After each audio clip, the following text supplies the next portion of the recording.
የእግዚአብሔር ቤተሰቦች የእግዚአብሔር ልጆች እንደምን አላችሁ? ሰላም ለእናንተ ይሁን። በቅድሚያ ይቅርታ አድርጉልኝ። የተዘጋበት በር ከፍቼ መግባቴ በጣም ይከብዳል። የእግዚአብሔር በር አንዴ ከተዘጋ አይከፈትም። ያው በሰዓቱ ይከፈታል። የእግዚአብሔር ስም ብሩክ ይሁን። አንድ የሚያሳስበን ነገር ቢኖር መናገር የሚፈልጋችሁ የትኛውም ዓለም ሆናችሁ የትኛውም ሀገር ሆናችሁ የምታገለግሉት አገልጋዮች የምትሰሩት እህቶቼና ወንድሞቼ አንድ ነገር አደራ የምላችሁ በጣም ይሄ በንፋስ የመጣበት የ666 በሽታው በጣም አስተናጋጭና በጣም የሚያስፈራ ነው። እግዚአብሔር ደግሞ በደሙ የፈጠረን ልጆች አናፍርም። ደም ስላለን ያሻግረናል፣ ያሳልፈናል። አሜን ነው። አንድ የሚያሳስበን ነገር ይዤ መጥቻለሁ።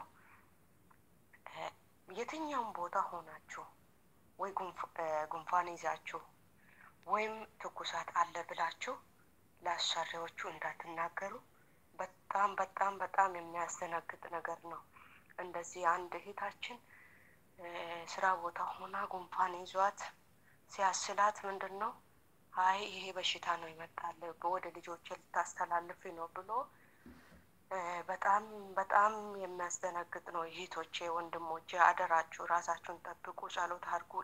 ይሄ ዘመን የጸሎት ነው፣ የንስሐ ነው፣ የጾም ነው።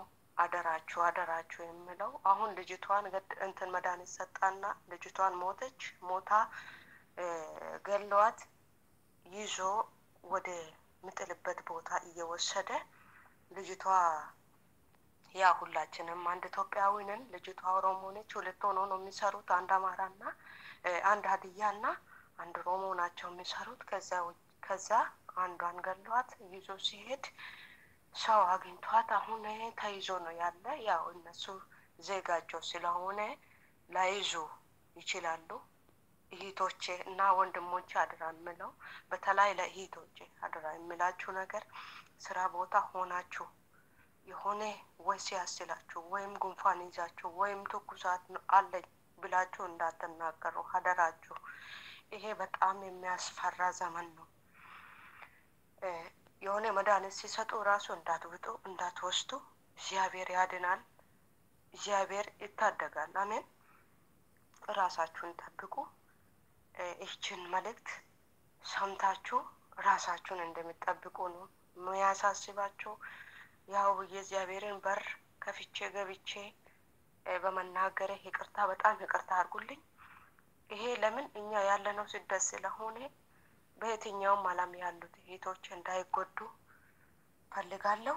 እግዚአብሔር ዘመናችሁን እግዚአብሔር ይባርካችሁ። እግዚአብሔር ከሰማይና የመሬቱን ሁሉንም አብስቶ ይስጣችሁ። እግዚአብሔር ያላችሁ ቦታ በሰላም ይጠብቃችሁ፣ ይጠብቀን። ተባረኩ። የእግዚአብሔር ሰላም ከእናንተ ይሁን። ጸሎት አድርጉ። ሰላም ከእናንተ አይለይ። የእግዚአብሔር ኃይል